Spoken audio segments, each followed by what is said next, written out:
Novembra 2016 v mirnem ameriškem predmestju neka ženska izve nekaj nepredstavljivega. FBI ji pove, da jo nekdo želi ubiti. Ne vedo, kdo je, ne vedo zakaj, vedo pa, da je nekdo na dark webu že plačal več $1000 za njen umor. Ženska postane prestrašena, začne zaklepati vrata, spreminja rutino, družina jo tolaži, policija jo opazuje, storilca ni. Potem pa se začnejo pojavljati anonimna sporočila. Poznam tvojega sina, vem, kje živiš. Edini način, da zaščitiš družino je, da narediš samomor. To je zgodba Amy Olwin. In ja, po dolgem času, ste dočekali zelo klasičen, zelo dolg in natančen true crime. To se čujem slišal, uživala sem ga raziskvala. Pač primer je rešen, ogromno detajlov je, twistov in turnov in upam, da bom tako povedala, da ne bo čist jasno vsaj nekaj časa, kdo je storilec v tem primeru, ker je res nora zgodba. Pač nora zgodba je understatement. Tako da v tej zgodbi boste poslušali, kako je nekdo na dark webu pripravljen plačati hitmana za umor nekoga. To se dejansko dogaja oziroma obstajajo take opcije. Me pa bolj šokira, kaj dejansko še obstaja na internetu in kakšne vse svoje podatke prelivamo tja nevedoč. Zato jaz vedno uporabljam Surfshark VPN. Sponzor tega videa. Surfshark poskrbi, da je tvoje online brskanje zasebno in drugi ne morajo videti, kje so tvoje stopine, kje si bil in kaj si googlal. Vaša najljubša stvar je to, by the way, da imate celo Netflix bazo serij in filmov, ki jih ne dobite načeloma v Sloveniji. Nekaj sem eno iskala in sem bila tako, Pride and Prejudice, kje lahko to gledam? Mislim, da je bil Tokio, so šlo Tokio in sem jo dobila. Voila, in mi ni bilo treba čakati, da spet pride na Netflix. Ker Surfshark ti omogoča več kot 100 virtualnih lokacij po celem svetu, ne rabiš biti samo v Sloveniji. Še ena fajn stvar zdaj za polet, če potuješ, rad potuješ, lahko že vnaprej preveriš cene, lete hotelov, namestitev česarkoli iz države, v katero potuješ, ker bojo cene bolj realne, kakor tlej in pogosto nižje. Potem prek Surfshark One pa dobiš tudi recimo Surfshark Alternative ID, ki ti totalno spremenijo stvar novo internetu identiteto in se počutiš kot ena ninja. Jaz res to obožujem. Tako da klikaj link v opisu in tipkaj kodo Alenka za 4 dodatne mesece Surfsharka. Zdaj pa gremo v ta primer. Smo leta 2016 v mestecu Cottage Grove, tako mehno, tipične zelenice, tiste bolj take boge, lesenkaste hiše, predmestje basically večjih ameriških mest, ful simpatično, vse bolj mehno si se poznajo, vsi vsakega poznajo in tam živi 43 leta Amy Olwin s svojim možem Stevenom Olwinom in z sinčkom Joe Olwinom, kar je meni insane, ker sem pač dojela Joe Olwin v moji glavi je ime impring basically od bivšega od Taylor Swift, verjetno to kar nekaj, ampak meni je bilo tako. To je kar nekaj, ne? Mečkano ozadje o teh osebah. Amy je bila rojena kot srednji otrok, je middle child, vedno ti smečkem bolj zapostavljen, ampak tega v njej ne vemo zagotovo, razen tega, da je bila rojena ekstremno konzervativnim, cerkvenim, pobožnim staršem. To je za njo pomenilo, da je pripadala veri, ki zelo strogo sledi in novi in stari zavezi, ker je že res potem specifično, to so zelo strogi njihovi zakoni in tudi kot otroci si niso smeli družiti recimo z drugimi otroki, ampak res pač otroci znotraj njihove cerkve, kada so neka, nam rekla sekta, ampak takrat v Ameriki so te cerkve veliko bolj tako razporejene glede na različne detajle, kako vero dojemajo. V tej veri tudi recimo ne častijo in ne praznujejo božiče in velike noči, ker veljajo za poganske praznike, ampak pač vse mečkan drugače. Ampak to ne pomeni, da ona ni imela veselo otroštvo, je bila ekstremno taka priljubljena, bila je tudi navijačica košarkarske ekipe, pa seveda spet prek te cerkve, v katero je ona verjela. In ena rdeča nit, ki se bo ponavljala, tako se nažalost pogosto pri žrtvah v teh videih, da so bile ekstremno tople, prijazne osebe. Ona je bila tako ekstremno dobra oseba, da tudi, ko je prišlo do njene smrti, pač noben ni mogel. Ene osebe niso najdali, ko bi rekla, da nje ni marala ali pa da bi imela razlog, da je ne mara, ker je bila ekstremno empatična. Svoje vere tudi ni nikomur urivala. Ona je preprosto živela, ampak je druge ljudi res sprejemala in razumela in tako je bila že od nekdaj. Potem pa njen mož je pa na nek način spet dobra, topla oseba, je bil pa IT strokovnjak, torej je šel bolj v smeri računalništva in ona da sta se tudi spoznala potem na fakulteti. Spoznala sta se prek skupne ljubezni do plesa, tukaj sta se nekako ujela, plesala skupaj in tudi se izbirala vedno kot so plesalca za ples, tako da sta se na ta način tudi začela družiti, spoznala in začela dejtati in se s časoma tudi poročila. Njuna vera se na eni točki takrat tista leta razdelila v 2 sekciji različni in one da sta pač zakorakala v tisto, ki so podpirali računalništvo. Zaprav, ker niso bili tako ekstremno spet konzervativni, da so rekli, podpiramo računalništvo. Steven, kot sem rekla, je bil IT-ovec, računalničar in so rekli, apruvamo to, zato sta bila pač del te vere potem, da je on lahko to upravljal kot svoj job. Ona recimo pa se je totalno zaljubila v pse,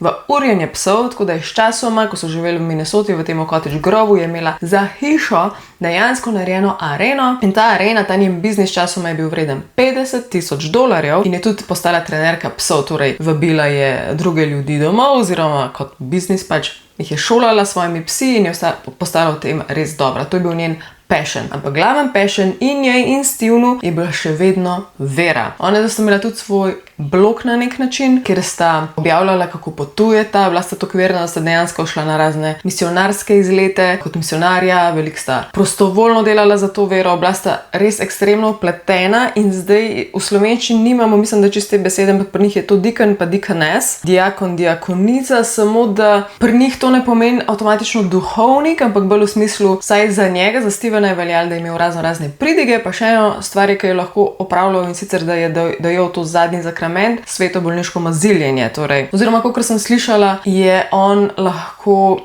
požegnal človeka, ko je bil bolan. Zdaj ne vem, to avtomatično, a je to pri njih isto kot pri nas, ko že nekako veš, da bo človek kmalu umrl, ali je to samo, ko je bolan, ne vem. V glavnem, imajo določene opcije opravljati določene zakramente. Tako da ja, point vsega je, da še vedno vera je bila na prvem mestu, pa seveda tudi njun otrok. Njunega otroka sicer ni to pomemben del zgodbe, ampak sta ga posvojila, majhnega Joea, ker sama nista mogla imeti otrok in je bil ljubezen njunega življenja. Ogromno časa sta mu posvečala, veliko časa so bili skupaj kot družina in tudi dobro so bili povezani z starši od obeh, torej so hodili k njim na kosila in Amy bila znana po tem, da je zelo rada delala sladico, bolj natančno strawberry pie, za katero je tudi z Joeom hodila nabirati tako ročno jagode, ko je bila sezona in sta ful romantično jih skupaj nabrali in pa sta pekla to pito in pa so imeli te družinska kosila, tako da lahko si že narišete sliko, bili so popolna ameriška suburb družina. Navzven, happy, lušni, vse to. Hodila sta v cerkev po 2-krat na teden, mislim, da je bila sreda in sobota. By the way, za njih je sabat, tisti res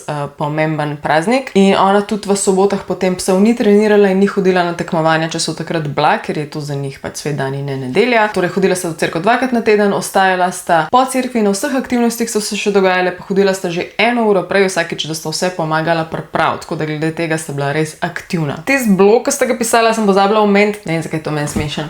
Pač, ja, se tudi gor objavila dolg seznam pesmi, ka one dva jih nekako smatrate kot, da se jih lahko posluša, čeprav si veren, ker so bile take, ki niso govorile o varjanju, niso govorile o tem, da si želiš nekoga drugega, da niso govorile o nečemer drti, itd. In ste dejansko imela cel ta seznam, katere pesmi, ki niso cerkvene, jih je spodobno poslušati, pa tudi kdaj sta posnela svoj ples na kakšno glasbo, ki sta hotela pokazati, da lahko odplešeš nekaj brez, da je vulgarno ali pa da je preveč dotikov, itd. Kot sem omenila, ona res ni urivala te vere nikomur in zato so imeli to radi, ker je bila ogromen med ljudmi, ogromno ljudi je učila, ogromno je potovala, ogromno se je ukvarjala s tem, ki so hodili v njeno pasjo šolo. Res je poudarek na tem, kako so njo ljudje imeli radi, ker je bila svetla, bubbly, empatična. Po moje vse je en res dober človek, ker jaz res cenim ljudi, ki lahko nekaj verjameš, ampak pusti druge, da pač mislijo karkoli hočejo in verjamejo karkoli hočejo. To res globoko spoštujem in to je ful tak prijeten občutek od človeka. Nekega dne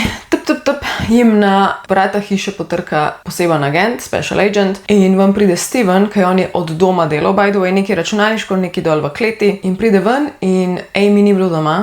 In agent reče, nekaj nujnega vam moram povedati, ne gre se za Amyno življenje, zdaj na življenje in smrt ta moment, ampak je pa nujno in rabimo govoriti z njo. Steven valjda zaprepaden, ok, kaj se dogaja, in ko je ona končno prišla domov, jo je hitro napokal in peljal na policijsko postajo, kjer so z njo naredili intervju, v smislu, Amy, tebe nekdo online želi ubiti, na dark webu je bil naročen umor zate, hitman, nekdo je za to potrošil že do zdaj več $10,000, ker te hoče mrtvo. Kdo bi to bil, kaj se dogaja, kdo bi lahko to naročval, itd. Amy je bila valjda totalno v šoku in ta sporočila naj bi tudi pisala o tem, da naj bi Amy imela neke ljubimce in ona je bila čisto zaprepadena v smislu, o čem govorite, pač absolutno nimam nobenih ljubimcev, kaj se dogaja in kdo bi mene hotel mrtvo, ker kot pravim, se je verjetno tudi sama zavedala, da je dober človek in da načeloma ne bi imela sovražnikov. Zdaj pa tako, na tej točki na policijski postaji oni še niso imeli veliko podatkov o tem in še niso imeli veliko sporočil od te osebe,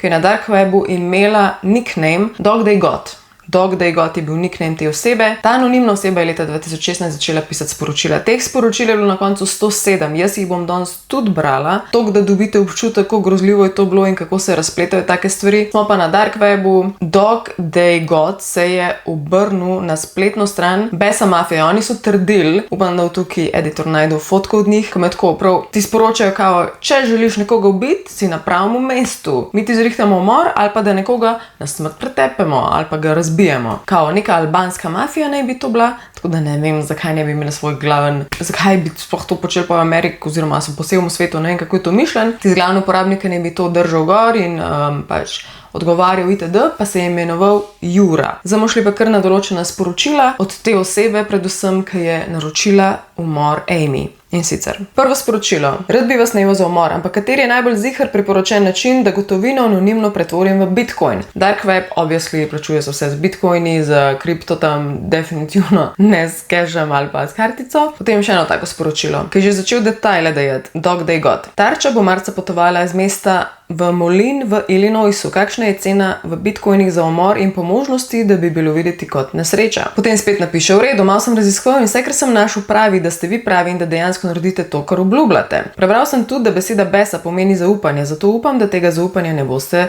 izdali. Zaradi zelo osebnih razlogov, ki bi lahko razkrili mojo identiteto, podrobnosti ne morem deliti. Potrebujem pa, da je ta prasica mrtva. Prosim, pomagajte mi. Potem je naredil njen opis s časoma in sicer Amy Olwyn, visoka približno 168 cm in tehta okoli 90 kg. Soboto zvečer 19. marca bo najverjetneje nastanjeno v hotelu La Quinta in Moline Airport na naslovu La. V nedeljo 20. marca naj bi sodelovala na pasjem tekmovanju v šoli Quad City Christian School. Vozila naj bi temno-zeleno Toyoto Sieno. Želim, da je mrtva. To je razlog za 13 bitcoinov. Če bo njena smrt videti kot nesreča, lahko dobite še preostanek. Potem je Besa Mafija odgovorila. 19. marca poskrbi, da boš večino dneva obkrožen z ljudmi ali na javnih krajih, kjer imajo video nadzor. Tako boš zagotovila, da te nihče ne bo mogel spraševati, kje si bila 19. marca. Če imaš dober alibi, ne bodo mogli storiti ničesar drugega kot reči, da je šlo za nesrečo in naključni primer. Potem pa pridemo v ta cikel, ko Amy znova in znova ni bila mrtva. In tukaj Dog Day God reče. Nisem še ničesar videl, a veš, če je zadeva že opravljena. To reče Amy že. In Besa Mafija odpiše, ne še. Morilec je sledil, vendar še ni imel priložnosti za izvedbo umora. Pripeljati se mora v položaj, kjer bo lahko zadev njen avtomobil voznikova vrata, da bo zagotovo umrla. Vmes se dogovarjajo za snajperja, je pa potem 6000 bilo za doplačati in je takrat Dog Day God rekel, ok, tok nimam na zalogi in so to idejo opustili. Se je pa skozi bolj nagibalo v smer, da je on že govoril, vse mi, kaj se zgodi. Jaz itak ne bom osumljenc, ker nisem tok povezan s to osebo, sam da jo res hočem mrtvo, tako da sam opravite že to. In potem Besa Mafija reče, tega običajno ne sprašujemo, ker nas razlogi za umor ne zanimajo. Če pa gre za tvojo ženo ali družinskega člana, lahko to izvedemo tudi v tvojem mestu in poskrbimo, da bo videti kot nesreča ali rop. In potem Dog Day God odpiše, ni moja žena, čeprav sem razmišljal v tej smeri. Koliko bi stalo, da jo ubijete doma, na to pa zažgete hišo, tako da ne bi mogli ugotoviti, ali je bilo kaj ukradenega ali ne. Nisem niti prepričan, da imajo kaj vrednega za okrasti. Ta četrtek vem, da bo doma nekje med 9 uro zjutraj in popoldnevom po lokalnem času. Potem ta cikel gre naprej. Tukaj se pravim 107 sporočil, je ogromno bilo teh poskusov in kadarkoli so poskusili, preprosto ni šlo čez. Zdaj, ali so poskušali ali ne, je druga debata, vam kasneje razložim, ampak vsake, če je bil neki izgovor, da ni šlo, en izmed teh izgovorov je bil, da recimo Hitman ni najdel naslova, torej da ni. Kako ne najdeš leta 2016 naslova? Takrat smo že vsi najdeli naslov. Ok, Dog Day God je počas zgubljal potrpljenje in rekel, zavedam se, da se stvari včasih zapletajo, vendar je ta prasica uničila mojo družino, ker je spala z mojim možem, ki me je na to zapustil. Poleg tega pa mi krade stranke iz mojega podjetja. Prisiljena sem bila igrati njeno prijateljico samo zato, ker sem lahko pridobivala informacije, vendar tega ne moram več početi. Potrudila sem se, da sem vam priskrbela dobre informacije. Čutim, da bom postala sumljiva, če bom postavila še veliko vprašanj. Imeli ste že 3 dobre priložnosti, da jo ubijete, pa nobena ni uspela. Všeč mi je bila ideja o streljanju in požigu, ker bi bilo videti kot trop in prekrivanje sledi, ampak prišla sem do točke, ko mi je popolnoma vseeno, kako bo to narejeno. Ta oseba je do zdaj porablja približno $12,000, nič se še ni zgodilo, Amy je bila še vedno živa in ta oseba je potem tudi izgubila potrpljenje in obupala. Na tej točki, kot ste videli na koncu, se je ta oseba izdajala oziroma je trdila, da je nekdo, ki je pač da je ženska in da je Amy izpeljala moškega oziroma Stevena verjetno v tem primeru. Prav lahko bi bil tudi drug.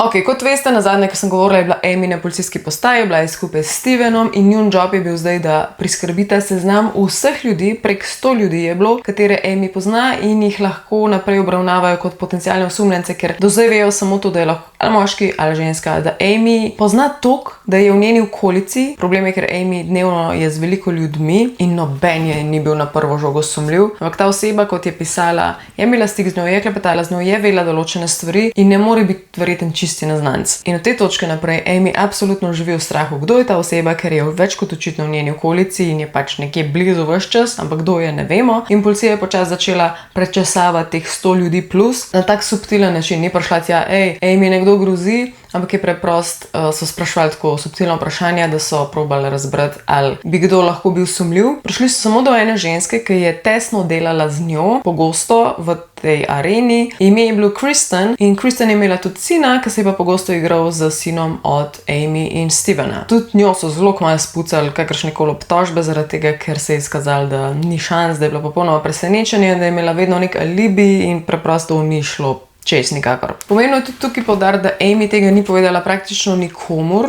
čisto nikomur, tako da je bila full lonely v tem, pač vedel je Steven in potem se žene Hannah in sčasoma je povedala svoji sestri. Njena sestra jo je full podpirala pri tem, full je bila dobra opora zaradi tega, ker je Amy zelo podpirala svojo sestro v obdobju študija, ko se je odselila in ji vsak dan pisala pisma, da bi se boljš počutila. V tem primeru se je potem vloga zamenjala in je Amyjena sestra full pomagala Amy. To je pa tudi vse, tako da je bila ona zelo lonely, zelo prestrašena, ni vedela, kdo okrog nje je nevaren in kdaj lahko potencialno izgubi življenje, pa se pa boji še za svojo družino, za moža, za otroka. Se počutiš kriv, ker si z nečim nekako navlekel na en črn oblak strahu. Policija je tudi predlagala, da bolj varno opremta svojo hišo in sicer razne kamere, razni senzori. Spet niso mogli pretiravati senzori, saj na zadnjih vratih, ker so imeli doma dva ogromna psa, by the way, dva ogromna ovčarja in sta ves čas hodila potem tam gor in dol in bi avtomatično senzor bil ves čas sprožen, tako da ena vrata so bila majčkeno manj zaščitena. Tudi kupila sta si pištole in sta namesto, da bi hodila na druge hobije ali pa plesala ali pa blog pisala, sta začela skupaj streljati, da se naučita streljati, torej Amy in Steven. In tudi pištole, ki ste jih imela v stanovanju, recimo tista od Amy, ki si jo je izbrala, pač v Minnesoti so očitno takrat je bilo to še dovoljeno, zdaj ne vem, če je še. In tista pištola, ki jo je Amy izbrala, je lahko do nje dostopala izključno samo s svojim lastnim prstnim odtisom. Tako da sta imela res precej nekih varnostnih sistemov. Zdaj pa tako. Poročila so potem začela prihajati ne več kot informacija iz dark weba prek policije, ampak direktno na e-mail od Amy. Ta e-mail ni bil traceable. Tudi to bom prebrala. Amy, še vedno te krivim za to, da mi je življenje razpadlo. Ne vem, kako je taka debela prasica, kot si ti, sploh prišla do mojega moža, ampak zaradi tebe me je zapustil in moje življenje je postalo sranje. To sporočilo ti pošiljam zato, ker se zdi, da zdaj živiš zame. Vidim, da si namestila varnostni sistem, poleg tega pa so mi ljudje na internetu povedali, da policija preiskuje moje prejšnja sporočila. Zagotovili so mi, da elektronskim sporočilom ni mogoče slediti in da me ne bodo našli, vendar se te ob takšnem nadzoru ne morem napasti neposredno. Zato se bo zgodilo nekaj drugega. Ker ne morem priti do tebe, bom udarila povsem, ker imaš rada. Vem za tvojega sina, tvojega moža in tvoje podjetje. Zaradi informacij na internetu vem tudi, da imaš mamo in očeta v Woodburyju, brata v St. Paulu in sestra v Yardleyju v Pennsylvaniji. Potem je pisala tudi o odpovedi zavor, eksplozijah plinskih števcev in celo natančno opisala, na kateri strani hiš se ti števci nahajajo. Na to je dodala nekaj, kar je Amy verjetno s pretresom bolj kot vse ostalo. Trdila je, da je nekaj dni prej videla njenega sina v svetlo rožnati majici. Če se postaviš v njeno vlogo, da ti nekdo vplete otroka in da ve, kako je bil kater dan oblečen. Ker stres, imaš res jasno na dlani, da je ta oseba bliz in da je ogrožen veliko več kot ti in to je fucked up. Na koncu poročila je zapisala nekako, ker je potem ratelj bistvo te zgodbe. Če želiš rešiti svojo družino, naredi samomor. Če tega ne boš storila, boš počas gledala, kako ti jemljem stvari, ki jih imaš rada in vsakič boš vedela, da bi to lahko preprečila. Ta občutek te bo razjedel odznotraj. Ko bom končala, si boš tako ali tako želela umreti, zato zakaj tega ne narediš zdaj in jih rešiš? Totalen online bullying, pač groza. In hvala Bogu takrat, Amy ni pomislila, da niti za ta sporočil ne sme povedati, kot je pisala v mailu, da ne bi slučajen, ker jo opazuje in bo vedela in bo takoj nekoga ubila. Ampak je Amy šla do policije in policija je tudi rekla, da v bistvu to zveni v redu, da zveni kot deeskalacija. Čeprav še prej nekdo hotel online naročiti hitmana, da jo ubije, so te grozilni maili nekako ena stopnička niže in na nek način so to videli kot nelih slabo. Pa tudi eni detajli v tem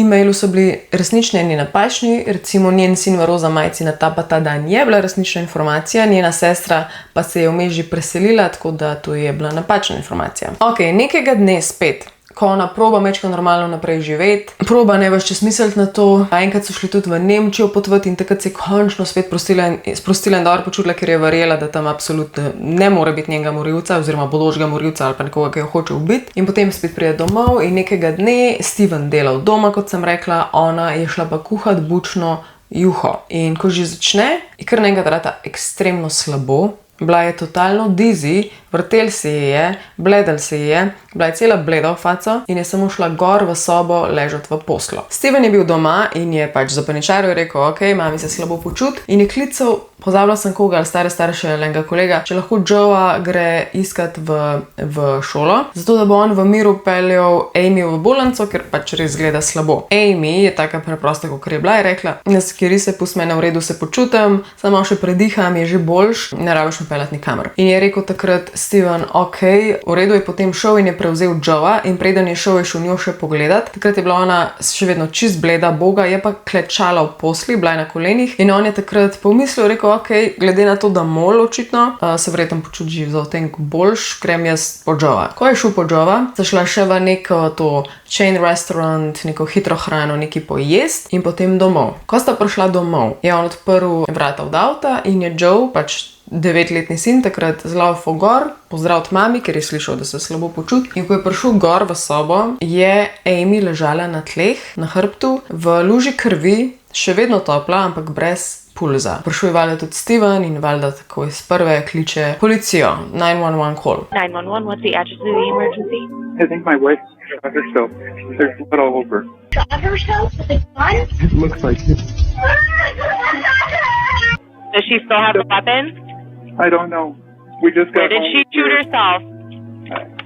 I don't know. I just saw her in blood. I can't tell where she shot. I don't know. Are we gonna remarry? I don't know, bud. Ta klic, sami si razlagajte, kako zveni. Je nenavaden, sploh otroška izjava na koncu je nekaj posebenega. Steven je bil v bistvu ves čas na telefonu, dokler ni policija prišla. Torej, ko je policija prišla, je bil on še vedno na telefonu, tako da so se lepo ujeli in so šli hitro gor preveriti situacijo. Bila je tudi ena ženska, ki je poznala Amy in ko jo je videla na tleh, se je pač samo zgrudila k njej, jokala, medtem ko Steven je bil precej miren. Amy je ležala na tleh, roke je imela tako proč od telesa, kot da bi v vodi plava mrtvaka, bila je na hrbtu, v luži krvi, ob roki, ob komolcu je imela pištolo in ustreljena je bila v glavo. Torej, nek absoluten samomor je bil to, na prvi pogled. In potem kličejo enega detektiva in ta detektiv je bil najprej šokiran v smislu, zakaj me rabijo, pač se je tragedija, sploh v tako majhnem mestu, ki se nič ne zgodi, samo zakaj bi mene rabili, če je samomor očiten. In potem so povedali, za koga gre, da je to ta Amy Olving, ki pač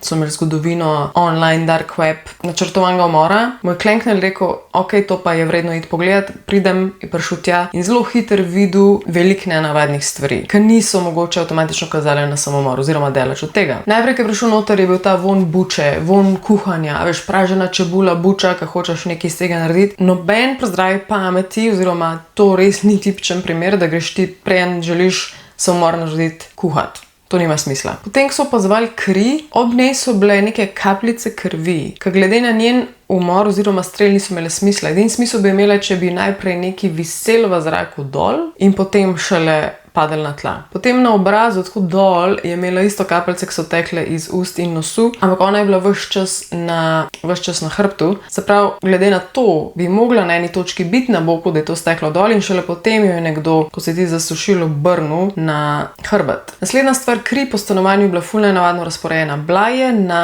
vratih, ampak potem po tleh pa ne in je bilo tudi spucano. Nenavadno spucano je bilo, ker to stanovanje, by the way, je bilo polno pasjih dlak, imeli so 2 gromozanska psa, ki sta bila povsod, pa bilo je precej mesi noter in pač tam okrog vrat si videli, da je spucano, ker ni bilo ne nič, ne dlak, ne ničesar, ne nobene umazanije in to je bilo, sprav, nekdo je mogel nekaj spucati, potem na vratih spet pa je bila kri. Pa še ena zelo pomembna stvar, ona je bila pač desničarka, pištolo so pa najdeli ob levem komolcu.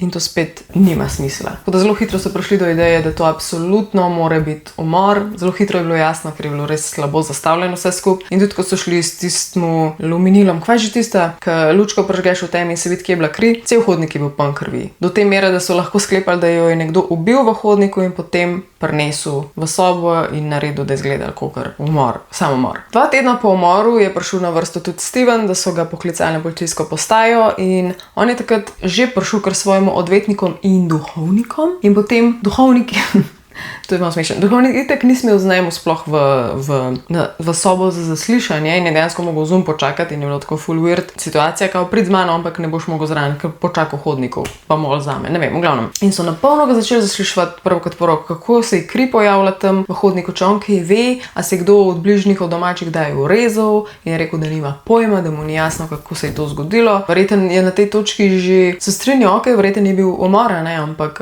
ja, nekdo je res mogel v hodniku umoriti, ker pač mi nismo zakrvaveli nikoli v tem hodniku, vsaj ne, da bi on vedel. Potem so ga pa začeli naprej spraševati ogromno o tem, če je ona res imela afero. Mogoče so hoteli tudi zvedeti, če je on iz kakšne jeze ubil mogoče, v smislu, da je imela afero in je bil pač jezen ali pa razočaran in rekel, da ne, da absolutno ne. Potem pa dropa na njih eno bombo in direkt samo sebe pove, sem pa jaz imel afero. V Ameriki, sploh v cerkvenih skupnostih, imajo dating page Ashley Madison site, ki ima dejanski svoj moto Life is short, have an affair. Kao, življenje kratko, imejte afero. In je dejansko namenjena pač ljudem, ki so že v zvezah, ki so poročeni, kakorkoli, da se med sabo najdejo. In on tudi je.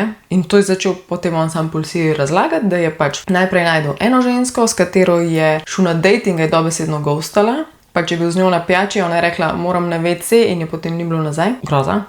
Potem je pa spoznal Michelle. Michelle je bila taka petit, mehna, blond ženska, s katero pa je imel zelo dolgoletno afero. Michelle je bila poročena, ampak s tem možem naj bi imela odprto razmerje, tako da se je z njo ful dobival. Dobivala se večinoma prav pri njej doma. Sta se pa tudi zbližala, tako da sčasoma je ta njuna afera dejansko izvenela. Sta pa ratala skoraj, kako bi rekla, ne lih badija, ampak tako bolj friendzonano. Sta šla samo še enkrat skupaj na pijačo ali malco in je on tudi vse povedal o tem izseljevanju, kaj se dogaja pri Emi in ona je samo komentirala, kao, do hudiča bi hotel nekoga ubiti ali pa izseljeval za en biznis, ki je vreden samo $50,000. Tukaj govorimo o tej areni in treningu psov, ki je imela ona za hišo. Zdaj pa tako, ko govorimo o tej policijski postaji v tem mini mestecu, je res mehna in nikoli se ni nič zgodilo. Sploh ne neki v taki meri. In njim, kakor je bilo vse skupaj grozno, jih je tudi okupiral ta primer. Pač vsi so se ukvarjali s tem, niso vedeli kako, niso imeli orodij za to, ker niso bili iz mest, kjer se to veliko dogaja, niso imeli izkušenj, niso imeli prakse. Je pa enega dne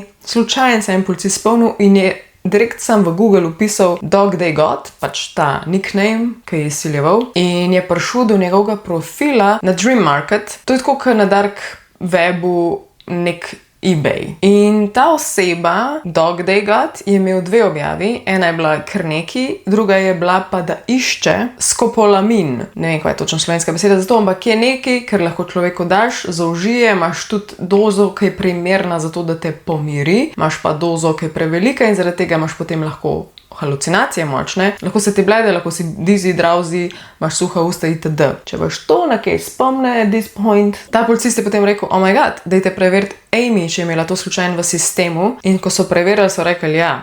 In to ne normalno dozo, ki te uspava. Imela je vse 40-kratno dozo. In tisto, kar se je dogajalo, ko se je slabo počutila, je pa vse pasal v piko skupaj s tem, da je nekdo to dal. In ko so tudi končno dobili vsa sporočila, vseh teh 107 sporočil v svoje roke, od Besa Mafije in Dog Day Goda, so pač dobili tudi več detajlov in lahko so končno videli, kateri račun je dejansko pošiljal denar. In ko so ta Bitcoin račun, ki je sam full enih cifer in številk in črk, če se ne motim, povezali s tem, kdo dejansko ima to v lasti, so prišli do koga, drugega kot.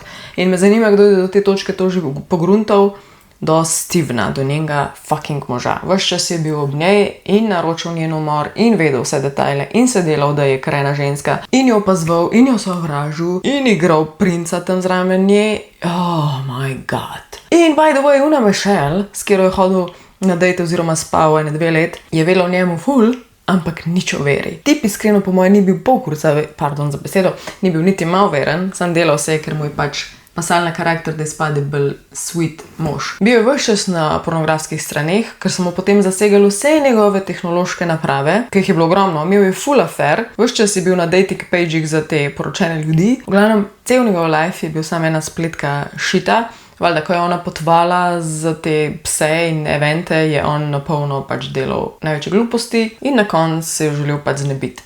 In če ste slišali freaking telefonski klic 911, ko je njo našel mrtev in mu otrok sprve reče, a se boš ponovno poročil. Kaj je mogel ta otrok 9-letni na eni točki slišati, da je sploh pomislil na to, da je sploh prišel na to idejo, da je to prva stvar, ki jo rečeš, ko vidiš svojo mami v krvi ležati? V glavnem, zanima me, res komentirajte, na kateri točki ste sami prišli do ideje, da je on mogoče bil kriv. Ko že vemo, da je on kriv, dokazov je bilo dosti, da so ga potem zaprli, da ni mogel več plačevati tega, da so ga spuščali, da je preprosto mogel v zaporu počakati na sojenje, kjer je potem tudi hvala Bogu dosmrtno dobil kazen brez možnosti pogojnega izpusta, ampak kot fun fact, on je pričal oziroma trdil, da ni kriv na podlagi tega, da je bil motiv za umor to, da se ni mogel ločati, ker mu njegova vera ni dopuščala. A ja, ker umor je pa cool. Good to know. S tem, da ta vera ne dopušča še 1000 drugih stvari. Koliko je pa varal, pa to, nimam svojih besed za to, koliko gnila oseba je to mogla biti. S tem, da je bil pripravljen hišo na eni točki požgati do tal. Je celo napisal v teh sporočilih Besa Mafiji, je rekel, kao, sem ne mogoče otroka ubiti, ker se igra z mojim otrokom in se poznate in nočem, da je žalosten. Oh my god. Koliko moraš biti gnil, da tako razmišljaš, da priješ do tega in da to sploh načrtuješ. Ampak ja, moram hitro končati, ker mi vse nekaj utripa in ne vem, kdaj bo video crknil, tako da. V glavnem ne pozabite na Surfshark, klikaj link v opisu tega videa in tipkaj kodo Alenka za 4 dodatne mesece Surfsharka. Jaz se pa na tej točki poslavljam. Hvala, ker ste gledali. Res komentirajte, kdaj ste začeli misliti, da je Steven kriv. Pa se gledamo naslednji petek verjetno. Pridni bote, Elin mama out, rada vas imam. Bye. Ciao.